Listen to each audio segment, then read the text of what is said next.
It was a celebratory mood with the boys at NASA. They had just made the scientific achievement of a lifetime. As they were uncorking a bottle of champagne, Dr. Lowenstein, the head scientist at NASA, asked everyone to be quiet as he had received a congratulatory phone call from the President of the United States. He picked up a special red phone and spoke into it. "Mr. President," said Dr. Lowenstein, grinning broadly, "after 12 years of hard research and billions of dollars spent, we have finally found intelligent life on Mars."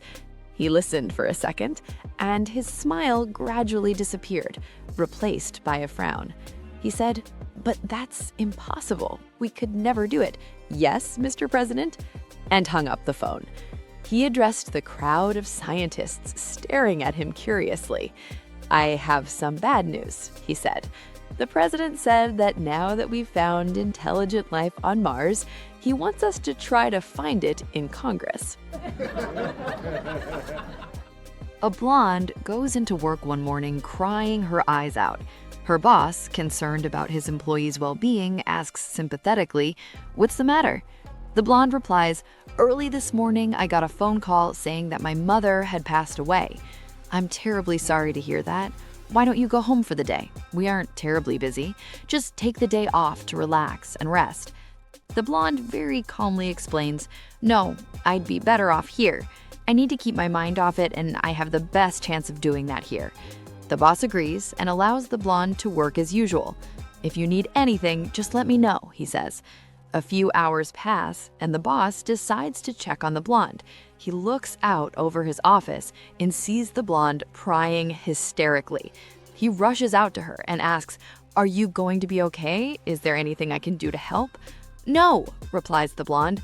"I just got a call from my sister, and she said that her mom died too." A man checks into a hotel on a business trip and is a bit lonely. He thought, "I'll call one of those girls you see advertised in phone booths when you're calling for a cab."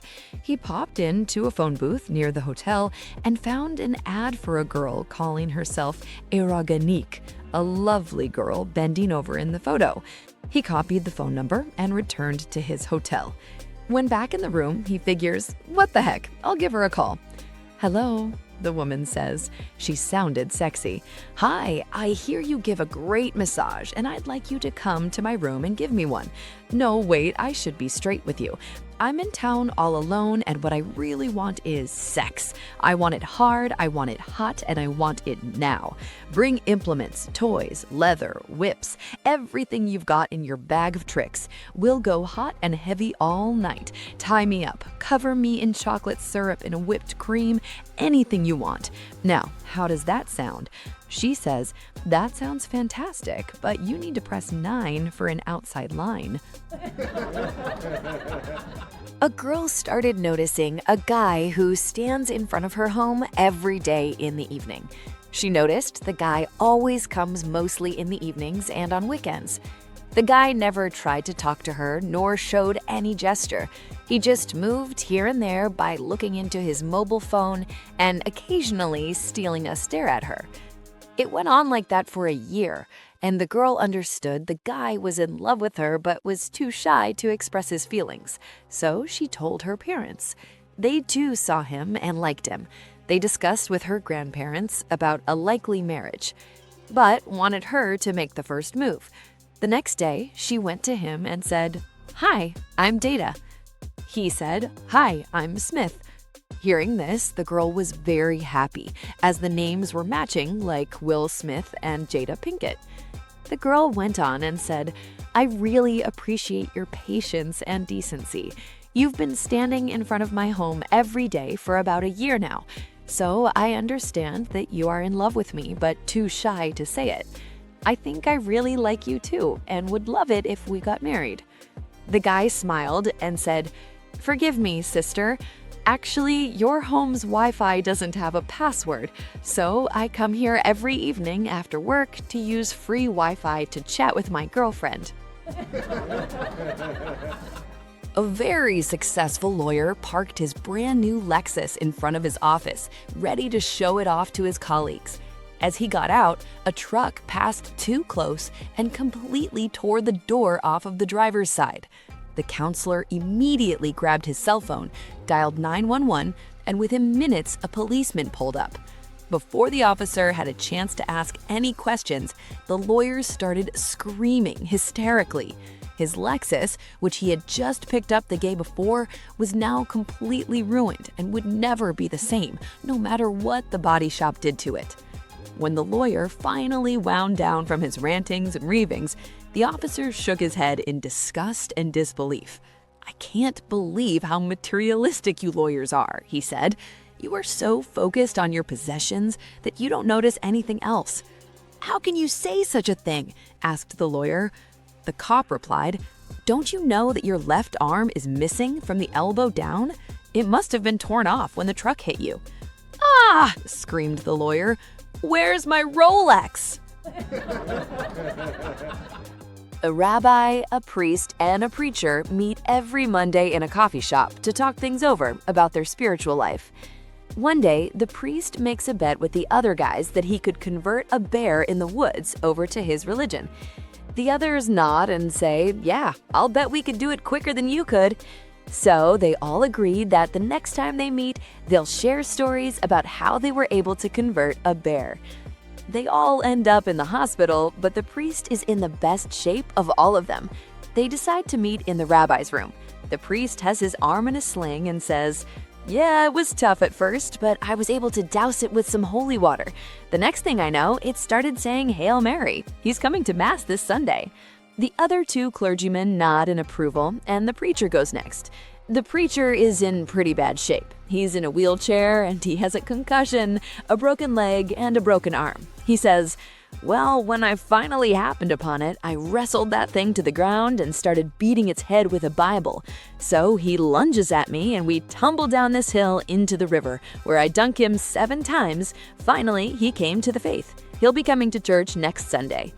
Both men turn to the rabbi to hear his story. The rabbi looks like he got the worst of it. He's in a body cast, and there's no way he's getting out of bed anytime soon. He looks at both men and says, "Well, I probably should have started with something different than circumcision." There were 3 men traveling together, a priest, a farmer, and a lawyer. It was starting to get late, and they needed to find a place to sleep. They came across this farm, and they asked the farmer there if they could spend the night.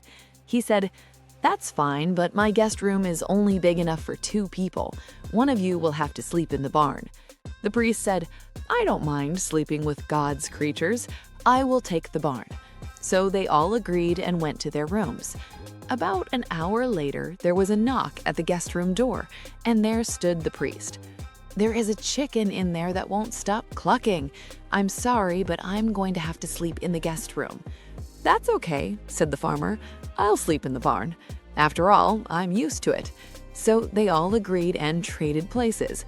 About an hour later, there was a knock at the guest room door, and there stood the farmer. "I can't stand the odor from that cow in there anymore. I'm sorry, but I'm going to have to sleep in the guest room." "Well, I guess that leaves me," said the lawyer. So he went to sleep in the barn. About an hour later, there is a knock at the guest room door, and there stand the chicken and the cow. During the French Revolution, hundreds of people were guillotined. One day, 3 men were led up to die. One was a lawyer, one was a doctor, and the third was an engineer. The lawyer was to die first. He was led to the guillotine, the attending priest blessed him, and he knelt with his head on the guillotine. The blade was released, but stopped halfway down its path. The priest, seeing an opportunity, quickly said, "Gentlemen, God has spoken and said this man is to be spared. We cannot kill him." The executioner agreed, and the lawyer was set free. The doctor was next. He was blessed by the priest, then knelt and placed his head down. The blade was released and again stopped halfway down. Again, the priest intervened. "Gentlemen, God has again spoken. We cannot kill this man." The executioner agreed, and the doctor was set free. At last, it was the engineer's turn. He was blessed by the priest and knelt. But before he placed his head on the guillotine, he looked up. Suddenly, he leapt to his feet and cried, "Oh, I see the problem." A man gets shipwrecked on a small island. After a few days wandering, he comes across a tribe of natives who have just lost their chieftain. The tribe's high priest tells the man that as he is the first outsider they have seen in 20 years, he must take 3 tests. If he passes all 3 tests, the tribe will accept him as their new chief. "Fair enough," says the man. "Just let me know what the tests are, and I'll get right on them." The priest takes him to a clearing with 3 straw huts in it, turns to the man and explains the tests. In the first hut, you'll find 20 gallons of our native beer. You must drink all of this to complete this test. In the second hut is a gorilla with a sore tooth. You must pull his tooth and survive to pass this test. In the third hut is the ex-chieftain's daughter. You must make love to her until she can take no more. The man agrees to the tests and begins the first test. 3 hours later, he walks out of the hut and goes toward the second hut. The priest asks if you would like to have a rest, but the man says he wants to get all the tests done before he sleeps. He goes into the second hut. After 2 hours, he comes out covered from head to toe in blood and scratches. He turns to the priest and says, "Now lead me to the girl with the sore tooth." A man goes to the confessional. "Forgive me, Father, for I have sinned." "What is your sin, my child?" the priest asked back.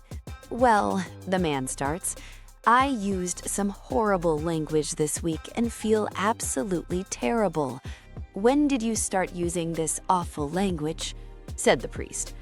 "I was golfing and hit an incredible drive that looked like it was going to go over 250 yards, but it struck a phone line that was hanging over the fairway and fell straight down to the ground after going only about 100 yards. Is that when you swore?" "No, Father," said the man. "After that, a squirrel ran out of the bushes and grabbed my ball in his mouth and began to run away." "Is that when you swore?" asked the father again. "Well, no," said the man. "You see, as the squirrel was running, an eagle came down out of the sky, grabbed the squirrel in his talons, and began to fly away." "Is that when you swore?" asked the amazed priest. "No, not yet," the man replied. "As the eagle carried the squirrel away in its claws, it flew towards the green, and as it passed over a bit of forest near the green, the squirrel dropped my ball." "Did you swear then?" asked the now impatient priest. "No, because as the ball fell, it struck a tree, bounced through some bushes, careened off a big rock, and rolled through a sand trap onto the green and stopped within 6 inches of the hole." "You missed the fucking putt, didn't you?" sighed the priest. A woman starts dating a doctor. She eventually becomes pregnant and they don't know what to do. About 9 months later, just about the time she is going to give birth, a priest goes into the hospital for a prostate gland infection. The doctor says to the woman, "I know what we'll do. After I've operated on the priest, I'll give the baby to him and tell him it was a miracle." "Do you think it will work?" she asks. "It's worth a try," he says. The doctor delivers the baby and then operates on the priest. After the operation, he goes to the priest and says, "Father, you're not going to believe this." "What happened?" asks the priest. "You gave birth to a child." "But that's impossible," says the priest. "I just did the operation," insists the doctor. "It's a miracle. Here's your baby." About 15 years go by, and the priest realizes he must tell his son the truth. One day, he sits the boy down and says, "Son, I have something to tell you. I'm not your father." The son says, "What do you mean you're not my father?"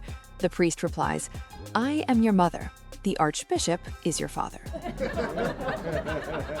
There once was this guy who was going on a date to the movies with a beautiful girl. Before he went, he made the mistake of eating a jumbo can of beans. Right after he picked her up, he felt the need to fart, but he figured he could wait until they got to the movies. When they got there, he asked her if she wanted some popcorn and Coke. She said sure, so he went to the restroom. The line was long, so he went back to the lobby, got the food, and went back into the theater. When the movie was over, he went to the bathroom again, still with a tremendously long line, so he figures he can wait until he drops her off. When they pull up into her driveway, she exclaims, "Oh goody, my grandparents are here. Come on in and meet them." He agrees, although his a-hole is about to cry at this point. They go in and sit down at the table. Finally, he couldn't hold it in any longer and tried to let it seep out a little at a time. As he squeezed out a toxic blast, he aimed it towards the family's hound dog, Duke, in hopes that they might blame the pooch for the horrendous fart. The girl's father stands up and hollers, "Duke!" and sits back down. Great, he thought. They really think it's the dog. So he starts bombarding the room with a couple more powerful, louder stinkers. Once again, the girl's father stands up, shouts, "Duke!" and sits back down. Finally, he lets it all go, and the loudest, most hair-curling fart you've ever heard or smelt rippled through the dining room. The girl's father stands up again. "Duke, get the hell out from under him before he shits on you."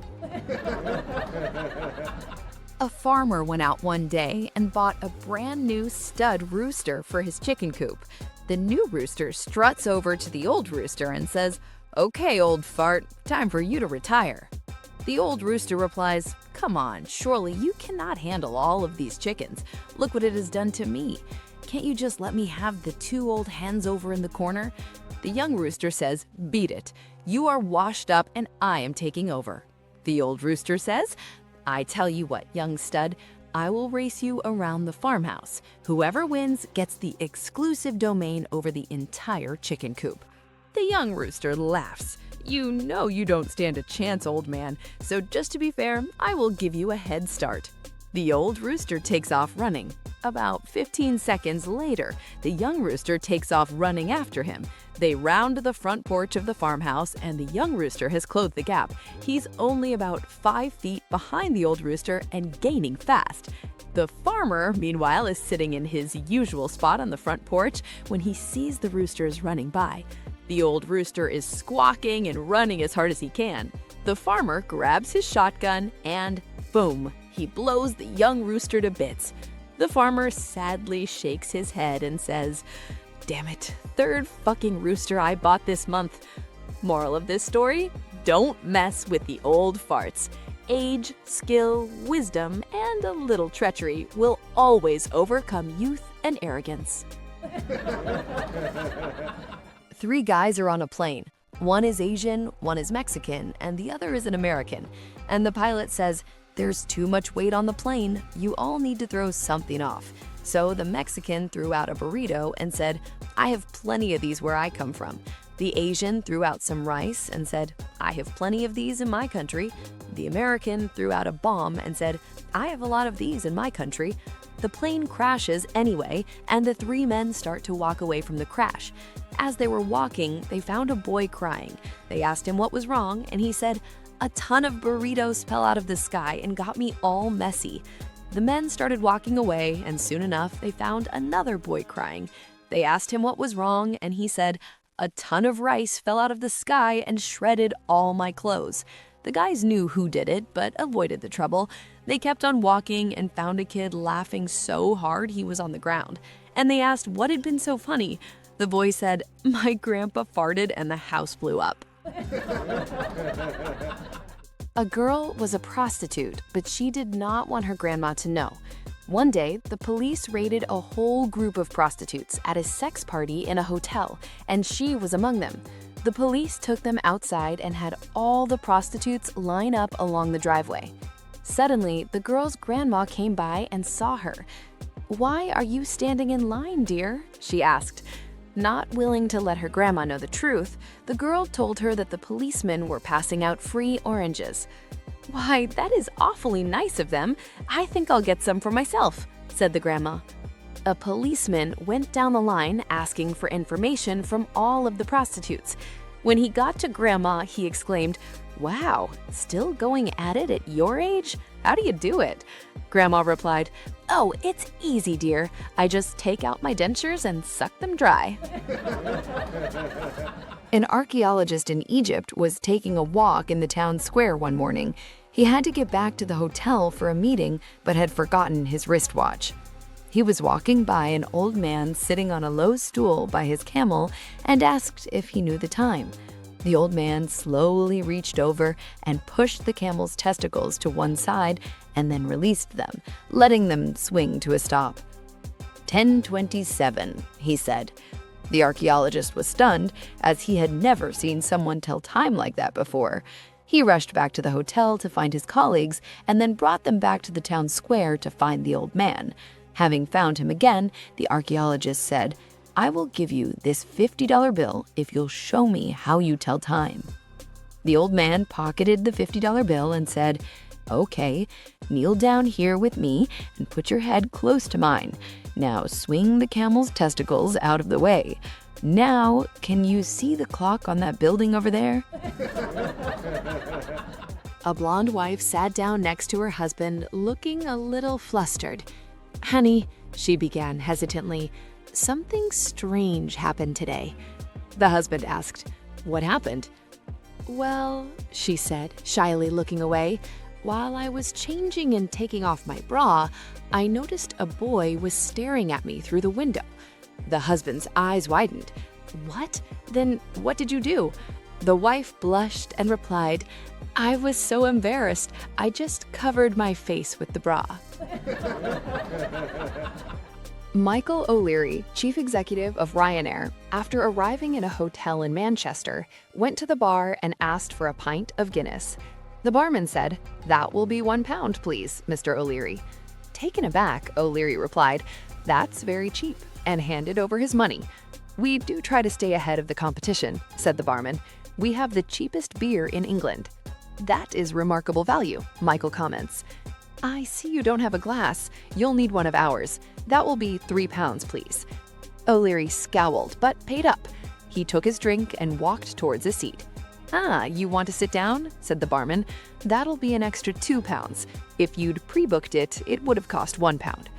O'Leary swore to himself, but paid up. "I see you've brought your laptop," added the barman. "That wasn't pre-booked either. That's another £3. O'Leary was so incensed and his face was red with rage. "I've had enough. I insist on speaking to a manager. Here is his email address, or if you wish, you can contact him between 9 a.m. and 9:01 a.m. every morning, Monday to Tuesday. Calls are free. Unless answered, then there is a charge of only £1 per second. I will never use this bar again." "Okay, but do remember, we are the only hotel in England selling pints for £1. An old country preacher had a teenage son, and it was getting time the boy should give some thought to choosing a profession. Like many young men his age, the boy didn't really know what he wanted to do, and he didn't seem too concerned about it. One day, while the boy was away at school, his father decided to try an experiment. He went into the boy's room and placed on his study table 4 objects. 1, a Bible. 2, a silver dollar. 3, a bottle of whiskey. 4, a Playboy magazine. "I'll just hide behind the door," the old preacher said to himself. "When he comes home from school today, I'll see which object he picks up. If it's the Bible, he's going to be a preacher like me, and what a blessing that would be. If he picks up the dollar, he's going to be a businessman, and that would be okay too. But if he picks up the bottle, he's gonna be a no-good drunken bum, and Lord, what a shame that would be. And worst of all, if he picks up that magazine, he's gonna be a skirt-chasing womanizer." The old man waited anxiously and soon heard his son's footsteps as he entered the house whistling and heading for his room. The boy tossed his books on the bed, and as he turned to leave the room, he spotted the objects on the table. With curiosity in his eye, he walked over to inspect them. Finally, he picked up the Bible and placed it under his arm. He picked up the silver dollar and dropped it into his pocket. He uncorked the bottle and took a big drink while he admired the magazine's centerfold. "Lord have mercy," the old preacher disgustedly whispered. "He's going to run for Congress." A very wealthy man, old and desperately ill, summons to his bedside his 3 closest advisors, his doctor, his priest, and his lawyer. "I know," he says.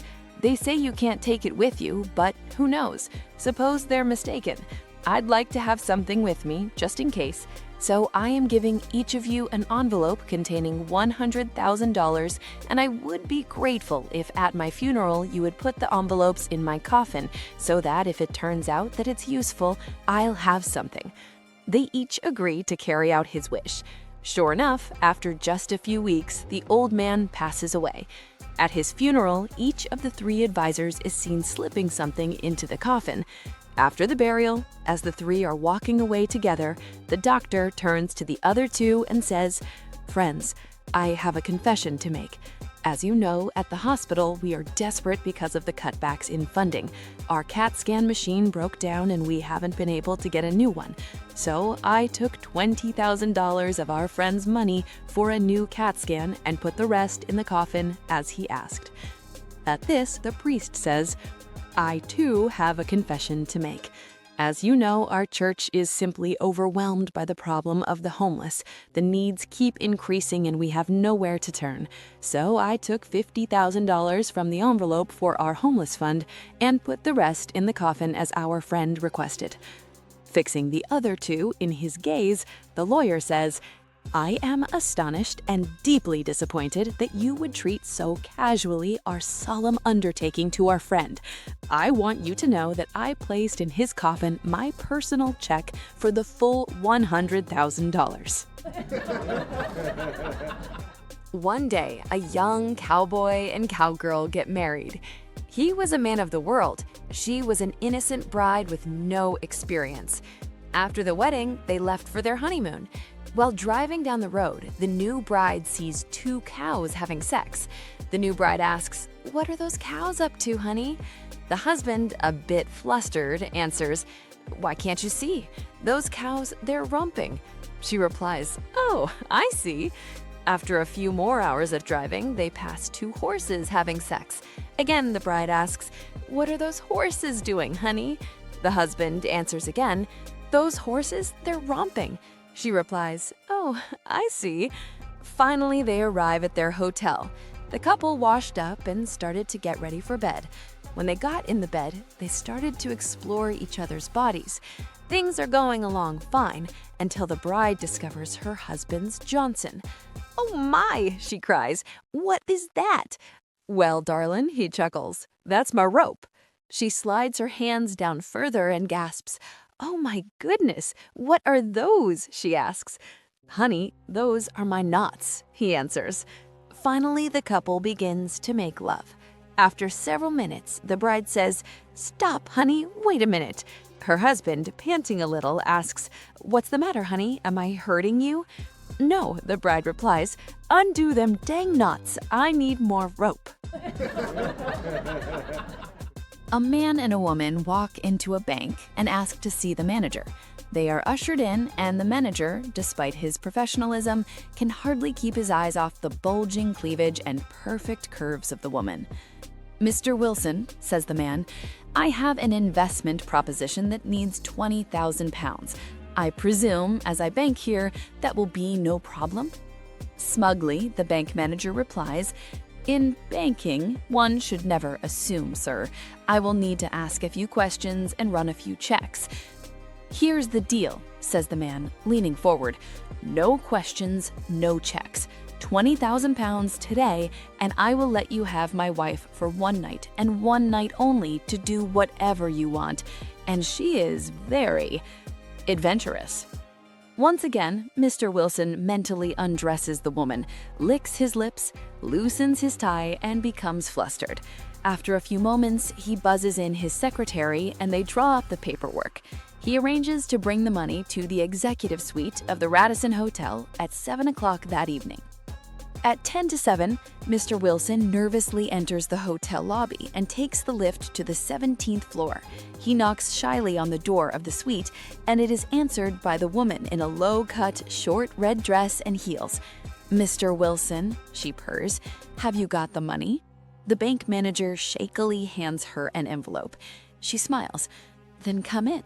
He follows the woman into the room and stops in shock. Lying on the bed is a hideously ugly woman in faded gray underwear eating a pie. At least 25 stone, she lies in a provocative pose, showing unshaven armpits and bikini line. The man is sitting in an armchair with a glass of scotch. "What's this?" stutters the bank manager. "My wife," says the man. "In banking, Mr. Wilson, one should never assume."